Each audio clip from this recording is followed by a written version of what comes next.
Class last video में हमने आपको एटॉमिक मॉडल्स के बारे में डिस्कशन किया था, जिसमें Thomson plum pudding model, their limitations, Rutherford atomic models and their limitations. Now we will discuss for removing limitation of Rutherford atomic models, a new model discussed that is known as Bohr's atomic models. So in this model,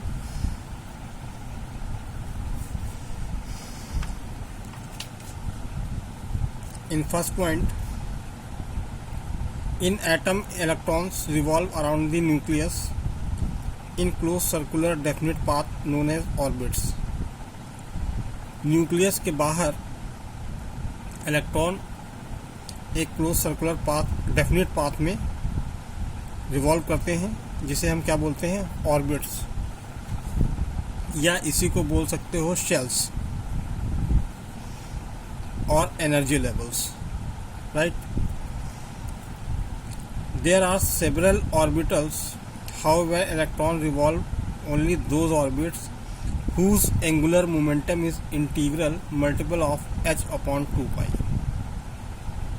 मतलब वहाँ पे बहुत से orbit हैं nucleus के बाहर, ठीक है, जिसमें इलेक्ट्रॉन केवल उन्हीं ऑर्बिट्स में घूमेगा या रिवॉल्व करेगा जिसका angular momentum integral multiple h upon 2 pi होता है. h यहाँ पे प्लांक कांस्टेंट है, जिसकी value 6.67 into 10 to power -34 joule per second है. सो इसको देख लीजिए. If mass of an electron is m, इस फिगर के according, it's revolving with speed u या v कह सकते हैं, in an orbit radius is r, ठीक है. देन एंगुलर मोमेंटम जो F इक्वल टू mvr होता है, ठीक है. MUR या MVR दोनों एक ही चीज़ है, कंफ्यूज मत होइएगा. NH अपॉन 2 पाई, N यहाँ पे प्रिंसिपल क्वांटम नंबर है, या ये आगे हम लोग क्वांटम नंबर्स में डिस्कस करेंगे, जिसकी वैल्यू कोई इंटीजर होगी, यानी एक्सेप्ट 0, 1, 2, 3, 4 कुछ भी हो सकती है. H प्लांक कांस्टेंट है, जैसा कि मैंने बताया, और N जो है प्रिंसिपल क्वांटम नंबर्स है. तो ये m मास का इलेक्ट्रॉन जो है v वेलोसिटी से, स्पीड से रिवॉल्व करता है अराउंड द न्यूक्लियस, जिसमें इसका एंगुलर मोमेंटम किसके इक्वल होगा, h अपॉन 2 पाई. जब डायरेक्टली प्रोपोर्शनल होगा h अपॉन 2 पाई, जब ये हटेगा तो n एक कांस्टेंट आ जाएगा, जिसको हम प्रिंसिपल क्वांटम नंबर्स बोलेंगे. नेक्स्ट पार्ट है point, a definite amount of energy is associated with each orbits. एक डिफिनेट अमाउंट की एनर्जी जो है ईच ऑर्बिट रखता है, ठीक है. Thus the orbits are also called energy levels, जैसा कि मैंने पहले यहाँ बताया था. Energy of electrons revolving in these orbits remain constant. हर एक ऑर्बिट्स की एनर्जी जो रहती है वो क्या रहती है, कांस्टेंट रहती है. This orbits are also called as stationary orbits, right. ये आप चाहो तो पॉइंट्स अलग कर सकते हो, जैसे 3 के बाद 4 कर सकते हो. Orbits are designated by KLMN and also represented by number, वही जो ये n आया था, n इक्वल टू 1, 2, 3, 4 एक्सेट्रा. ये आप एक्स्ट्रा नंबर डाल के कर सकते हो. तो ऑब्वियस है कि जब ये 3 के बाद ये 4 इसको बनाओगे नंबर, तो अगर फर्दर जो है वो 5th नंबर होगा. As long as electron revolve in an orbit it neither loses nor gains energy.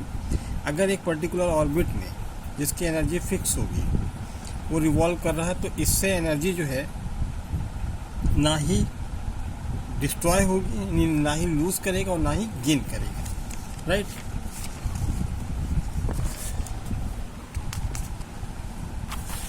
Next उसमें देखिए, next point, when an electrons jump from one orbit to another, the energy equal to the difference of energies of two orbit states is either absorbed or emitted in the form of discontinuous radiation। ठीक है, तो जब electron का gain या loss उतना ही होगा energy difference, ठीक है। जब इलेक्ट्रॉन जो है इससे या तो बाहर जाएगा या इससे अंदर आएगा, अंदर आने पे यानी higher energy to lower energy, तो एनर्जी क्या होगी, एमिटेड होगी। और जब lower energy to higher energy जाएगा तो एनर्जी अब्जॉर्ब होगी। तो इसका एक फॉर्मूला दिया गया है, डेल E2 माइनस E1। मान लीजिए ये शेल 1 है, ये 2 है, ये 3 है, ये 4 है।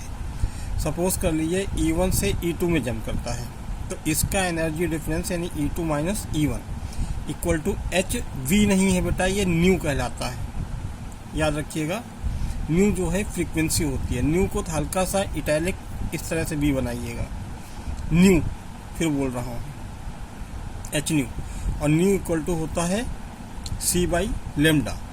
लेमडा क्या है, वेवलेंथ है, ठीक है।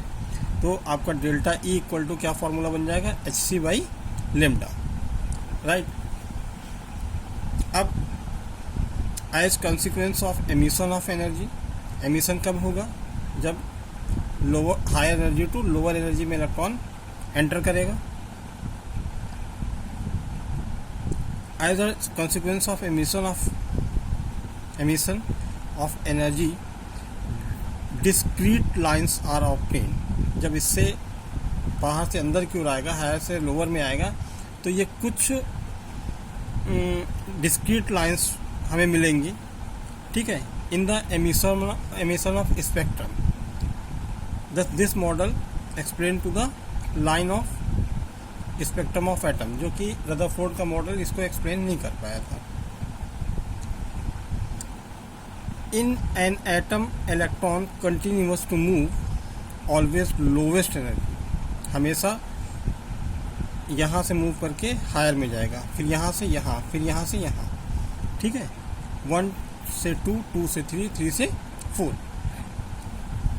In an atom, electrons continues to move always in lowest energy levels.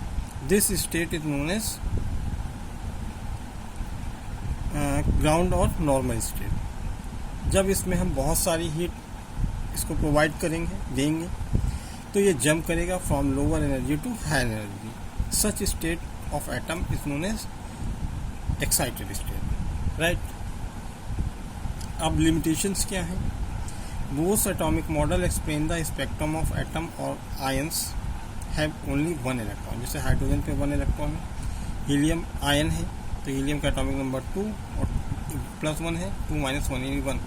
तो हाइड्रोजन की जैसे जिसमें आयन जिसमें केवल एक ही इलेक्ट्रॉन हो, ये उसको एक्सप्लेन करता है। मल्टीपल के लिए यह मॉडल परफेक्ट नहीं था, ठीक है। This model does not consider the repulsion between 2 electrons in multi-electron atoms. This model does not consider the repulsion between 2 electrons in multi-electrons atoms. This model does not consider the repulsion. ये model जो है, जो जब मतलब जैसे helium है 2 electron है, lithium 3 है, नाइट्रोजन 7 है, कार्बन 4 है, तो इसमें 2 इलेक्ट्रॉनों के बीच रिपल्सन होगा, इसको एक्सप्लेन नहीं करता है, right. This model does not explain the distribution arrangement of electron in extra nuclear part of multi. आप केवल थर्ड पॉइंट करेंगे, ठीक है, राइट। और उसके बाद fourth point, Bohr's model against Heisenberg uncertainty principle. अभी आगे आएगा, इसको डिस्कस करेंगे। It could not explain the splitting of spectral line of species having one electron. It does not effect जीमन effect और स्टार्क इफेक्ट। ये इंपॉर्टेंट है कि अभी तो इन्होंने ऑर्बिट बता दिया, शेल बता दिया, अब सेल भी आगे फर्दर डिवाइड होगी सब सेल और ऑर्बिट में। इसी को हम क्या बोलते हैं, फाइन लाइंस में स्प्लिटिंग होगी स्पेक्ट्रम की। The splitting of spectral line into fine lines under the influence of magnetic field. अगर मैग्नेटिक फील्ड वहाँ प्रोवाइड की जाती है तो स्पेक्ट्रल लाइन जो होगी वो फाइन लाइंस में डिविजनाइज हो जाएगी। इस इफेक्ट को क्या बोलते हैं, जीमन इफेक्ट बोलते हैं। हाउएवर अगर इसी टाइप की स्पेक्ट्रल की splitting under influence of electric field होगी तो ये इफेक्ट क्या कहलाएगा, स्टार्क इफेक्ट कहलाएगा। ओके, सो क्लास इसको आप ध्यान से देखिए, कहीं कोई डाउट हो तो नेक्स्ट टाइम आप ज़रूर इसको डिस्कस करिए, फर्दर नेक्स्ट वीडियो में डिस्कशन होगा। Okay, thank you.